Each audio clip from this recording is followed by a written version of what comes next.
Welcome to Billy Ho Sports. Thank you for tuning in. Please remember to subscribe to the channel and don't forget to like and comment on the videos. I hope you enjoy the show. Now, let's go.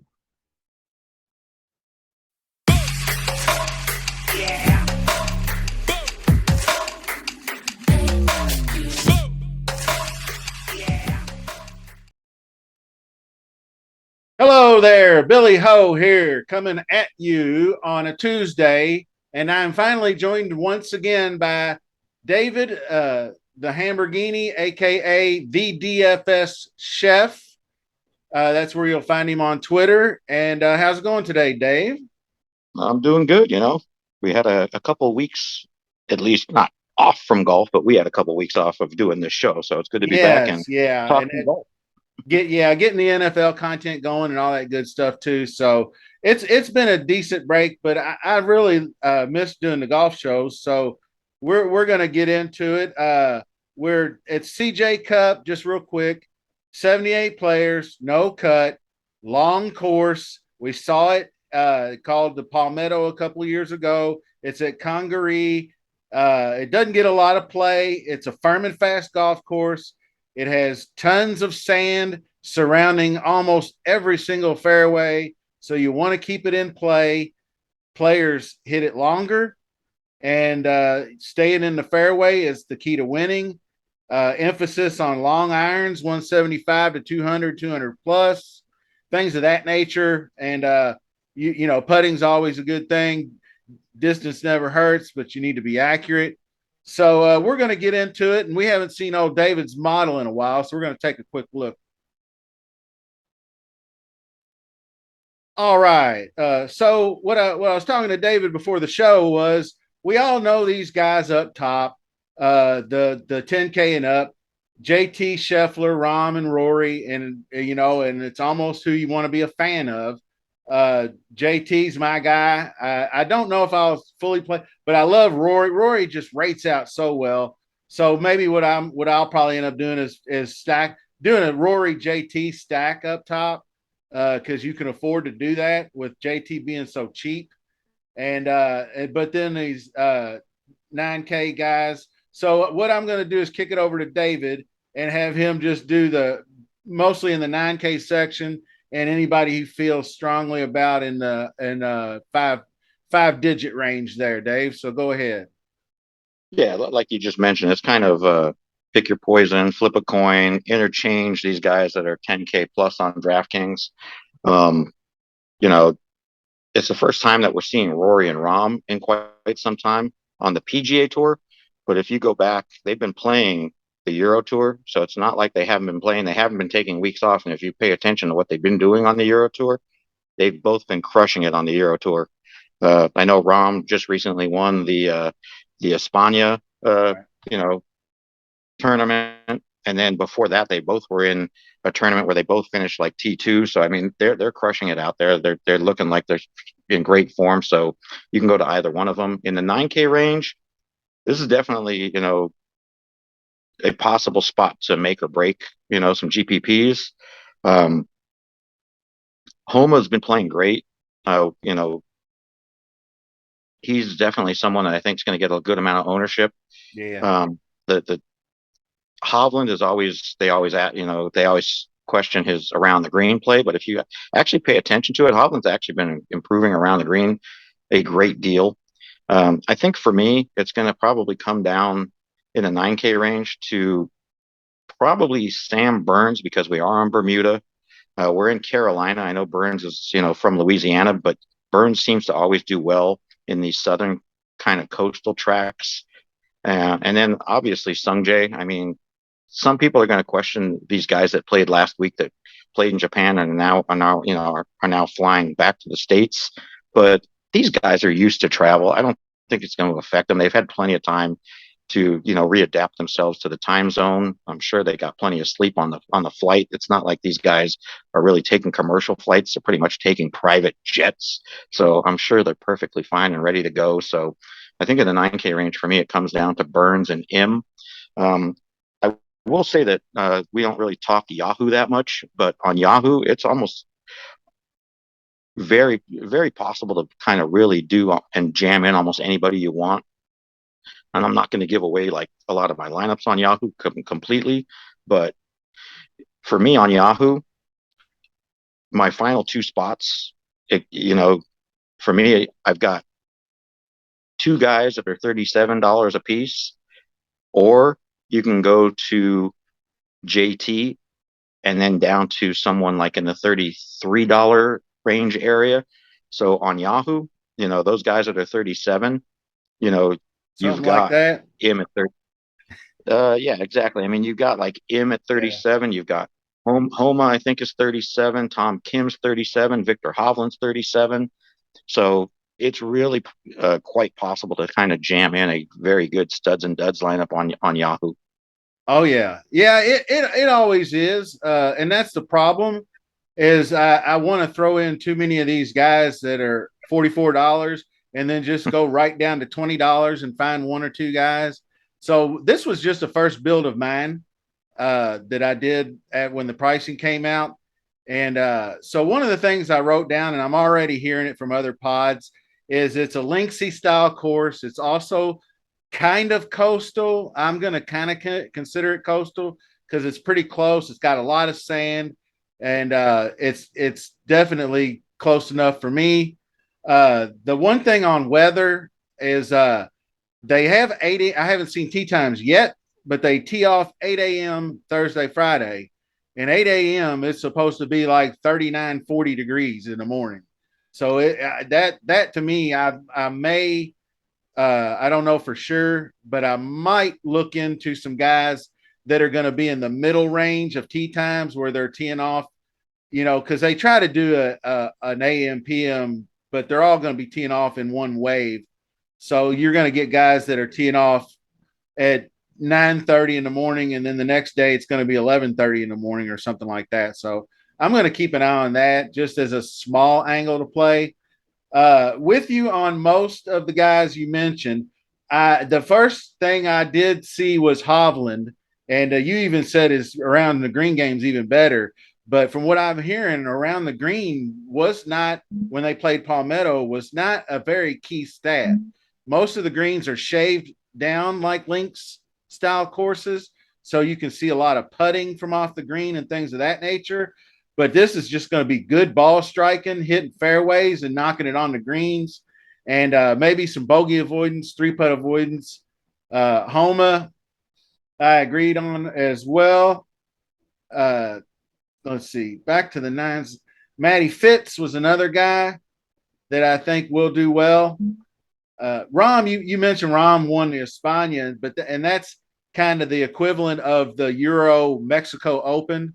It's a pretty weak field event. He was probably like a 2-1 favorite, but he won, and that's what you're supposed to do. You go out there and win the tournaments you're supposed to. So I got no issue with that. So Morikawa, I keep thinking maybe he's going to come around. He looked a little bit better last week.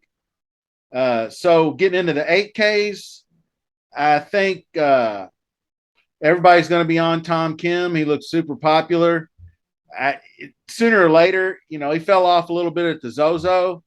I think sooner or later he's going to come back down to earth. He's such a good ball striker, though. If he plays like he has been, he's going to hit every fairway and every green. And then what are you going to do? You better have some of him. So people are starting to talk up Spieth a little bit.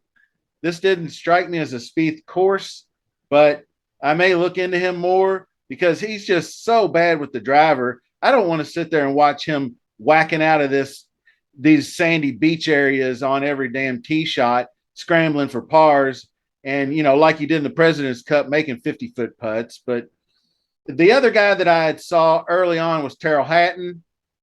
I have interest in him. He was, I believe, course history wise, the second place Palmetto when they played it here. I guess our third place, maybe that was 21. Keegan Bradley won last week. He feels like a real good course fit. But Hatton is a good Bermuda player and he's a good links player. So he kind of fits all those things that I'm looking for. and he's got more ownership than I thought he would. So, like I said, I'm going to be into Euro guys. So I'll probably look at Shane Lowry and getting down here toward the bottom of the eights. Not too much interest, but the last guy I did want to mention was Corey Connors. I thought he was one of the guys who got off to a bad start, just like another guy I'll mention later. He shot like a 77 in the first round of the Zozo or something like that, but he shot three straight 67s to back that up at a tough course. So I think maybe Corey Connors might have finally found something. So lead us, give us your 8K guys and lead us on into the 7K range, Dave. Yeah. Like you were mentioning, this course is one that's quite long. It's going to favor bombers. The one thing that you do have is that these are some of the widest fairways on tour. So most of these guys should be hitting fairways, but you definitely don't want to, like you said, find those sandy, beachy areas, which Spieth can become very erratic with his driver.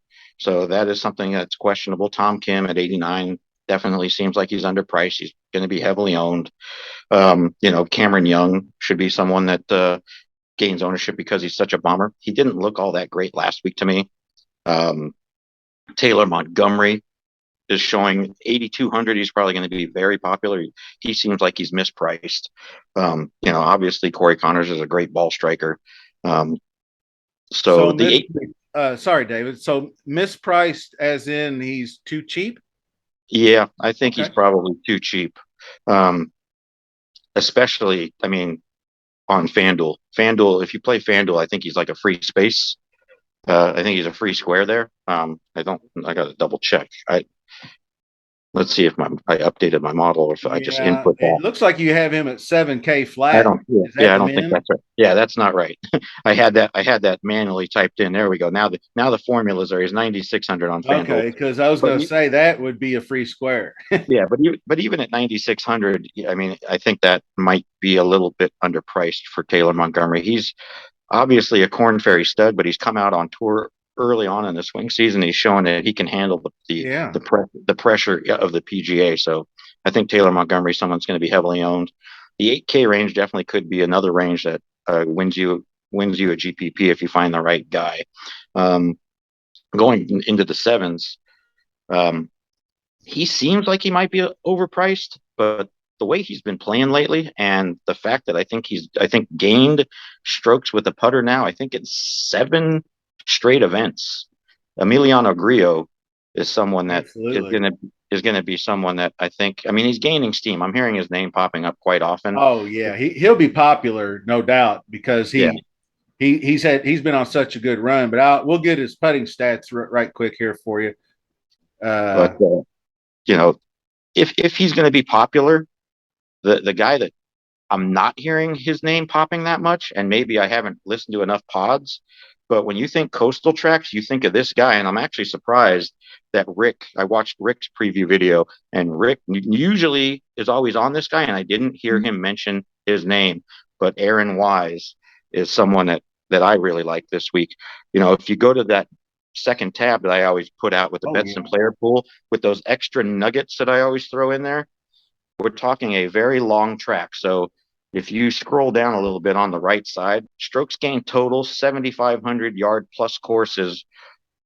Look who's number 3, Aaron Wise, gaining 1.89 strokes gained total on tracks that are 7,500 plus yards. And who's number 1 and 2? It's Rory and Rahm. So, yep. it is quite possible to build a studs and duds lineup and go like Rory, Rahm, Wise.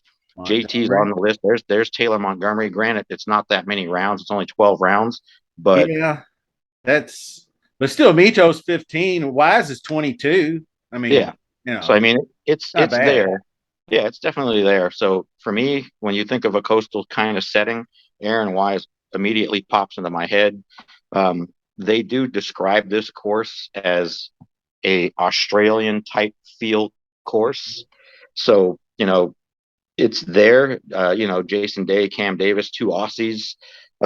Jason Day is always suspect. He's always questionable. Yeah, He did finish, I think T8 at the Shriner. So, I mean, his upside is still there. It's just a risky kind of a play if you want to go there with Jason Day. Cam Davis obviously is a bomber. And he's also showing that he can putt as well. So if you talk Aussies type feel, you got the Aussies there in the 7K range with Jason Day, Cam Davis. Um, who else was there? Yeah. Day. Yeah, I think when we get down to the 6K range, if I'm not mistaken, we're going to have another Aussie popping up. But in that 7K range, I mean, obviously Andrew Putnam, he's not long off the tee, which could hurt him this week. But Putnam's just been on a roll. You know, he's just been solid. So Putnam's someone I'm looking like, and Ricky Fowler, you know, he made the switch. He seems like he might have found something. So Ricky Fowler is someone that I might keep a tab on. A lot of chatter on Sepp Straka. You know, Sepp Straka is great on Bermuda, um, but he did play here at the Palmetto and he missed the cut. And matter of fact, he was quite bad. I think he was like 6 over or something like that in that event. But obviously, times have changed. You know, we're Yeah. talking a full year and a half since that event. So it's definitely possible that Straka's found something in his game. The guy can make birdies. And then, you know, obviously when you talk no cut event, but an event that the winning score is not going to be, you know, like in the 20 unders. It's going to be what the Palmetto Higo won, I think, at 14 under. So, like Yeah. you mentioned, bogey avoidance could come into play this week. And when we talk bogey avoidance and a guy that doesn't make a lot of mistakes, Bezuidenheit is always someone Mm-hmm. that can pop in there when we talk events that bogey avoidance comes into play. And like I mentioned, length, and we're back on Bermuda. I do kind of like some Keith Mitchell, and then SH Kim. SH Kim looks really Yeah. good. Again, I mean SH Kim's not that long off the tee, but he makes up for it in other areas. So SH Kim at 7,100 could spark some interest for me. Yeah, that I was looking at SH Kim, and I'm not 100% sure if I was. I think there was something that I found in his game that I didn't like, and I want to say that it was the longer irons. Like he was in the negative, and even these good events here, he's hitting his wedges real well, but he wasn't so good at like the 175 to 200 range. But that's just my opinion, and then that's just kind of something I saw. But tailing off of what you were saying about Rick's show is not only did he just kind of gloss over, he mentioned Aaron Wise, but he kind of poo-pooed him. I mean, he didn't really talk him up. He kind of said, "I don't know if I like Aaron Wise," and I was like, I mean, it's coastal track, and he's got the game for it, so I'm okay with him. He's already in my pool, so I'm not worried about that. Griot's going to be in the pool because you know, depending on how many lineups I play this week and how good I feel, I'm going to have a big pool, but I'm going to whittle it down. Uh, but going through, I'm going to say some guys that you didn't. Got Hollywood Hoagie, man. He's off to a hell of a fall swing, and he's not a guy that you would think plays long courses well. But I ran in my model. He was showing up.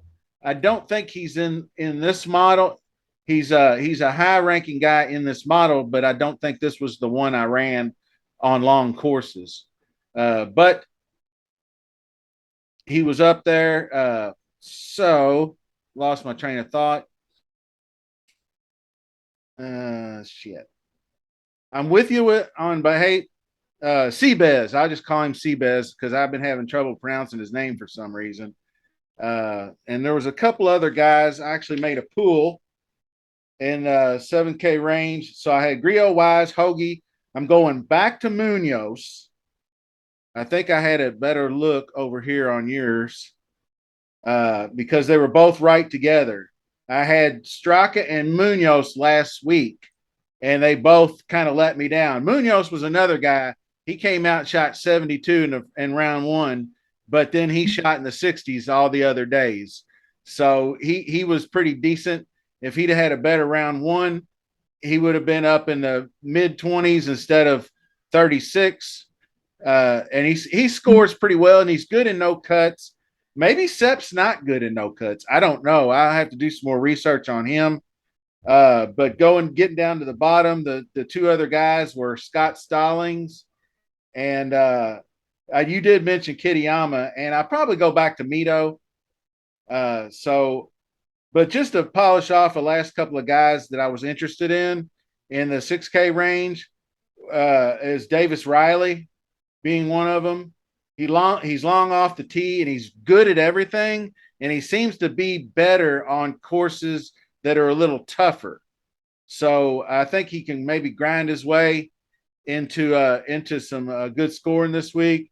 He does a pretty decent job of avoiding bogeys, so he's a solid play. Luke List is always a kind of a guy. 6,800 is too cheap for a guy as good as Luke List. And I know he hasn't really played well recent form wise, but he can always get out there and ball strike it. And if he can catch a decent putter, I think he can get there for you. A couple of the guys I'm running back from last week. Brendan Steele is too cheap at 6,300. He didn't play well at Zozo, which I thought he should have. I think he came out and played. He had Thursday, played really well, and then he just completely imploded from there. But the other guy that showed up for me, one of my few bright spots, was Lee Hodges at 6,300, and that guy does everything pretty well. He's good on Bermuda grass greens, and he's real good with those longer irons.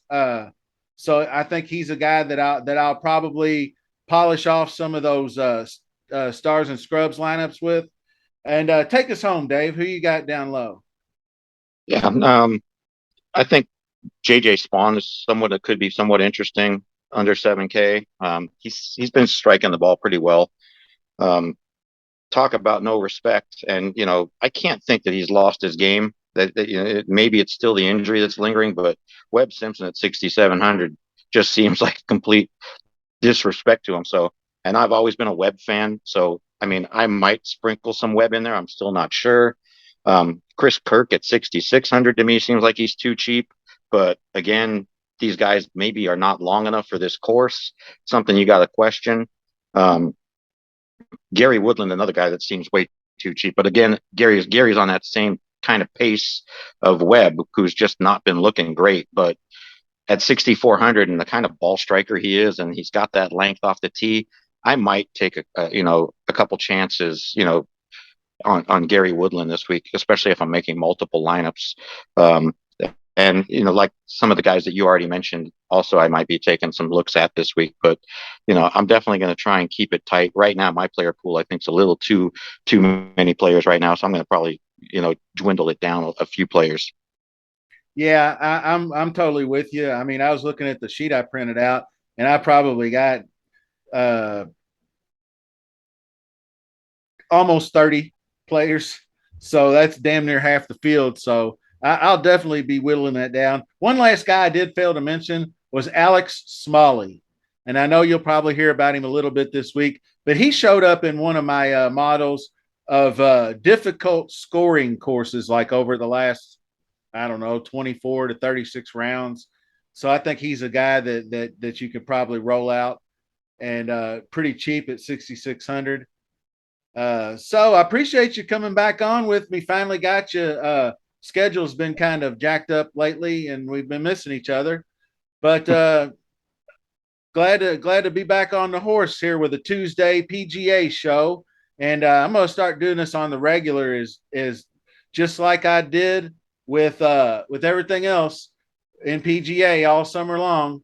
Is a preview show that I'll try to get out on Sunday, and then a Tuesday show with maybe some players we like, some ownership, and Dave, you're always welcome. Definitely good to be here, and I hope to be back even next week once we're back to some cut event tournaments. Right, and the stat model same as always, dollar a week, $25 for the year. Yep, All definitely running right. that same special, and we're as of right now the stat model's still using last year's stats. We'll go another maybe one or two events into this year, and then I'll start kicking into the 2023 stats.